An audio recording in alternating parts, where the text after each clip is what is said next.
ശിവകുമാർ. ഏതു ക്ഷേത്രത്തിലാണെന്നോ ഏത് സ്ഥലത്താണ് മൃഗബലി നടന്നതെന്നോ ഇപ്പോൾ പറയാൻ താല്പര്യമില്ലെന്നും അദ്ദേഹം വ്യക്തമാക്കി.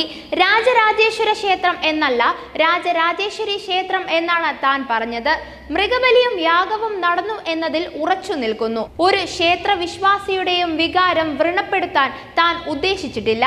കേരളം ദൈവത്തിന്റെ സ്വന്തം നാടാണ്. അവിടുത്തെ വിശ്വാസികൾക്കെതിരെ ഒന്നും താൻ പറഞ്ഞിട്ടില്ല. ഇതുമായി ബന്ധപ്പെട്ട പല കാര്യങ്ങളും അറിയാം. ഇപ്പോൾ ഒന്നും പറയില്ല. ബാക്കിയൊന്നും ഇപ്പോൾ വെളിപ്പെടുത്തുന്നില്ലെന്നും DK ശിവകുമാർ കൂട്ടിച്ചേർത്തു. അതേസമയം മൃഗബലി നടന്നുവെന്ന ആരോപണത്തിൽ ദേവസ്വം മന്ത്രി K രാധാകൃഷ്ണൻ വീണ്ടും പ്രതികരിച്ചിരുന്നു. രാജരാജേശ്വര ക്ഷേത്രത്തിലെ മൃഗബലിയെക്കുറിച്ച് ശിവകുമാർ പറഞ്ഞ കാര്യങ്ങൾ അന്വേഷിച്ചുവെന്നും മന്ത്രി പറഞ്ഞു. അങ്ങനെയൊന്നും നടന്നിട്ടില്ല എന്നാണ് മനസ്സിലാക്കിയത്.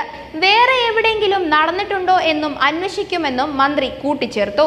കർണാടകയിലെ കോൺഗ്രസ് സർക്കാരിനെ താഴെയിറക്കാൻ കേരളത്തിലെ ഒരു രാജരാജേശ്വര ക്ഷേത്രത്തിന് സമീപം വെച്ച് മൃഗബലി നടന്നെന്നായിരുന്നു DK ശിവകുമാറിന്റെ ആരോപണം. ശത്രുഭൈരവ എന്ന പേരിൽ നടത്തിയ യാഗത്തിൽ 52 മൃഗങ്ങളെ ബലി നൽകിയെന്നും DK ശിവകുമാർ ആരോപിച്ചിരുന്നു. കർണാടകയിലെ സമുന്നതനായ ഒരു രാഷ്ട്രീയ നേതാവാണ് ഇതിനു പിന്നിൽ.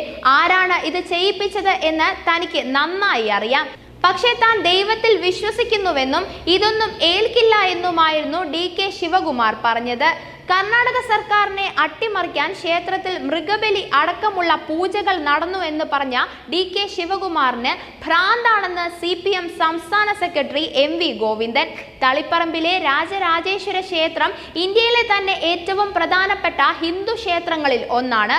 അവിടെ ബലിയോ ശത്രുസംഹാര പൂജകളോ ഒന്നും നടക്കുന്നില്ലെന്നും ഗോവിന്ദൻ പറഞ്ഞു. കേരളത്തിന്റെ സാംസ്കാരിക ജീവിതത്തെ പരിഹസിക്കുന്നതിന് വേണ്ടി കോൺഗ്രസ് നേതാവ് വർഗീയമായ നിലപാട് സ്വീകരിക്കുകയാണ് ചെയ്തതെന്നും ഗോവിന്ദൻ പറഞ്ഞു. രാജ്യത്തിന്റെ എല്ലാ ഭാഗങ്ങളിൽ നിന്നും ഇവിടെ ആളുകൾ എത്താറുണ്ട്. ശിവകുമാർ പറഞ്ഞ രീതിയിലുള്ള ആചാരങ്ങൾ ഒന്നും ഈ ക്ഷേത്രത്തിൽ നടക്കുന്നില്ല.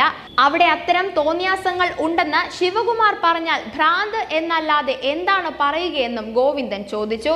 അതേസമയം കർണാടക സർക്കാരിനെ അട്ടിമറിക്കാൻ ക്ഷേത്രത്തിൽ മൃഗബലി അടക്കമുള്ള പൂജകൾ നടന്നു എന്ന DK ശിവകുമാറിന്റെ പ്രസ്താവന തള്ളി തളിപ്പറമ്പ് രാജരാജേശ്വര ക്ഷേത്രം രംഗത്തെത്തി. ബ്രാഹ്മണ പൂജ മാത്രം നടക്കുന്ന ക്ഷേത്രമാണിത്. ക്ഷേത്രത്തിൽ ശത്രുസംഹാര പൂജയില്ല. ക്ഷേത്രത്തിലോ പരിസരത്തോ മൃഗബലി നടത്തിയിട്ടില്ലെന്നും ക്ഷേത്ര ഭരണസമിതി വ്യക്തമാക്കി. കർണാടക ഉപമുഖ്യമന്ത്രി DK ശിവകുമാറിന്റെ ആരോപണം 100% സത്യവിരുദ്ധമാണ്. ക്ഷേത്രത്തിനെ ഇതിലേക്ക് വലിച്ചിഴച്ചത് മോശമായി പോയെന്നും ക്ഷേത്ര ഭരണസമിതി പ്രതികരിച്ചു. ക്ഷേത്രത്തിൽ ശത്രുഭൈരവ യാഗം നടന്നിട്ടില്ല. മലബാർ ദേവസ്വത്തിന് കീഴിലുള്ള ഒരു ക്ഷേത്രത്തിലും മൃഗബലി ഇല്ലെന്നും ദേവസ്വം എക്സിക്യൂട്ടീവ് ഓഫീസർ പറഞ്ഞു. തളിപ്പറമ്പ് ക്ഷേത്രത്തിൽ ശത്രുസംഹാര പൂജ നടത്തിയെന്ന ശിവകുമാറിന്റെ ആരോപണം സംസ്ഥാന ദേവസ്വം മന്ത്രി K രാധാകൃഷ്ണനും തള്ളി. കേരളത്തിൽ ഒരിക്കലും നടക്കാനിടയില്ലാത്ത കാര്യമാണിത്. ഇതേക്കുറിച്ച് അന്വേഷിക്കുമെന്നും മന്ത്രി രാധാകൃഷ്ണൻ വ്യക്തമാക്കി. കയ്യിലെ ചരടുകളുടെ എണ്ണം കൂടി വരുന്നല്ലോ എന്ന മാധ്യമ പ്രവർത്തകരുടെ ചോദ്യത്തിന് മറുപടി പറയവെയാണ് തനിക്കെതിരെ കണ്ണൂരിലെ ഒരു ക്ഷേത്രത്തിന് സമീപം ശത്രുസംഹാര പൂജയും മൃഗബലിയും അടക്കം നടത്തിയിരുന്നതായി DK ശിവകുമാർ വെളിപ്പെടുത്തിയത്.